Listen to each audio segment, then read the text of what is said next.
get right into it. On September 27th of 2023, Damian Lillard was traded to the Milwaukee Bucks in a shocking manner.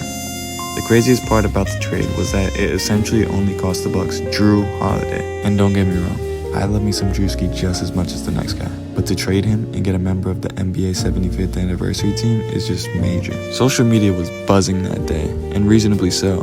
Yet at the same time, everyone was saying that it would come at a cost due to Damian Lillard being nowhere near the player Jrue was defensively. But at the same time, Jrue is nowhere near Dame offensively either. Matter of fact, play the damn clip. I know what you're thinking. Yes, Jrue Holiday did shoot that shot within the first 6 seconds of the most important game of the season. I wish I could say this was a rare occurrence, but I just can't. I would be lying to you all if I said that. There were moments where he'd go 2 for 11, 4 for 14, 7 for 21, 4 for 14 again, and 4 for 19 in the final game of the Bucks vs. Suns finals. The man was practically Black Widow, aka a double agent. To make matters worse, he became even more of a double agent by joining the Bucks' debatable number one rival, the Boston Celtics.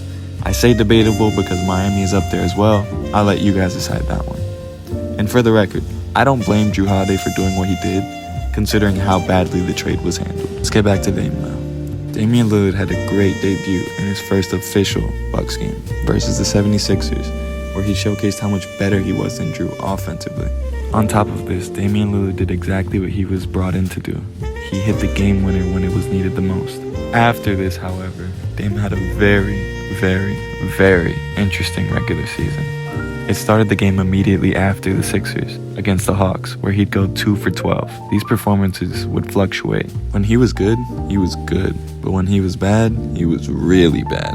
Lillard would go from shooting 50% against a great defensive team like Miami to 5 for 15 versus the Nets, which is 33% for those who don't know. Another good example would be him shooting an amazing 61% against the Wizards, and then shooting half as good against his former team, the Blazers, going 7 for 21.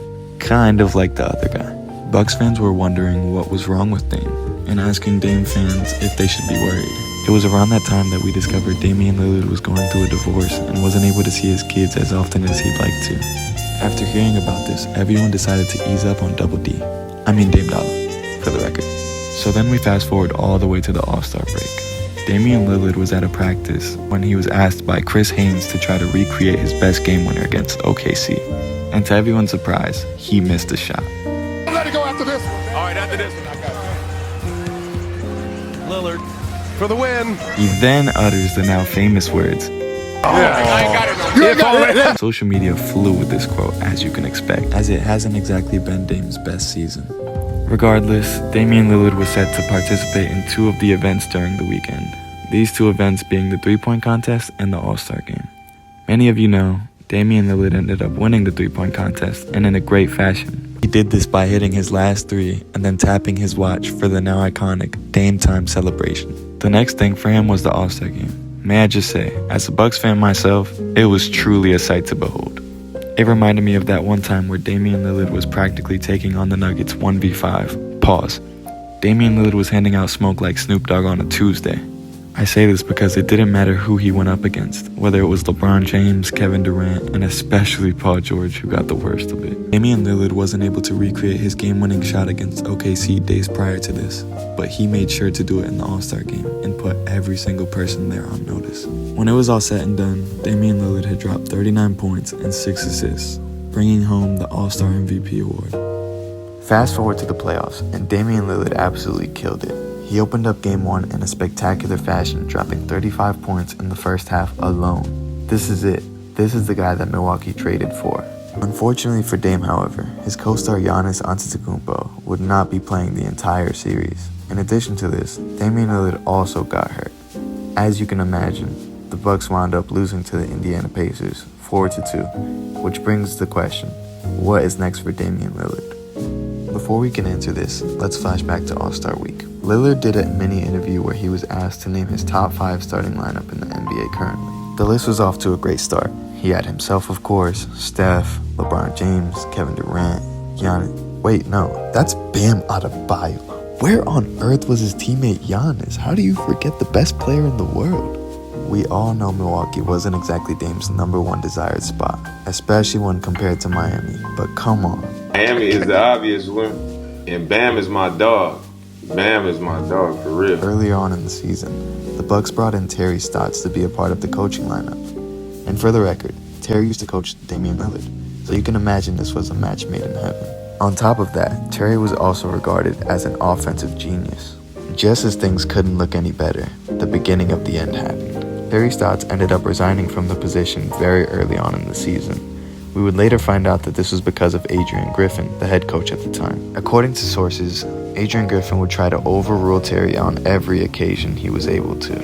And he would even belittle him in front of the players, as if he was one of the players. Adrian Griffin wound up getting fired despite the Bucks maintaining the #2 seed. Shortly after, the Bucks hired Doc Rivers of all people.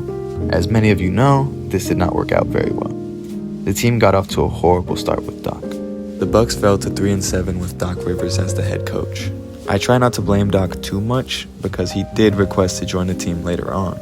And in addition to this, the Bucks were at a point in the season where it was their hardest schedule up to that point. So let's recap this very messy season. Damian Lillard lost one of his favorite coaches, lost another one right after, and then had a third one very late into the season. And let's not forget that Dame was going through a divorce where he wasn't able to see his kids all that much. So yeah, pretty bad season. However, when it comes to the Milwaukee Bucks and Damian Lillard, I personally believe that the next season will be a far better season for both him and Giannis, as they will finally have time to work together on their pick and rolls and any other plays that they'd like to run together. Thanks to the early playoff exit, Giannis has much more time to rest, plus an entire summer to himself. Maybe Cancun isn't such a bad place after all, huh? Speaking of Giannis, he just had a career year, being the first player ever in NBA history to average 30 points per game on an insane 60% from the field. With a couple of offseason moves where the Bucks add more defense to the roster, this team can be even more dangerous than it already is. I mean, seriously, the potential is off the charts and the sky is the limit for this team. That's enough from me though. What are you guys thinking? Do you think the Bucks win a championship at all throughout the years that Damian Lillard stays there? Or will Damian Lillard and Giannis be one of the greatest what-ifs in NBA history? Now, I just entertained all of you for free. The least you can do is leave a like and subscribe. All jokes aside, thank you for watching, and leave some comments on what videos you'd like to see next.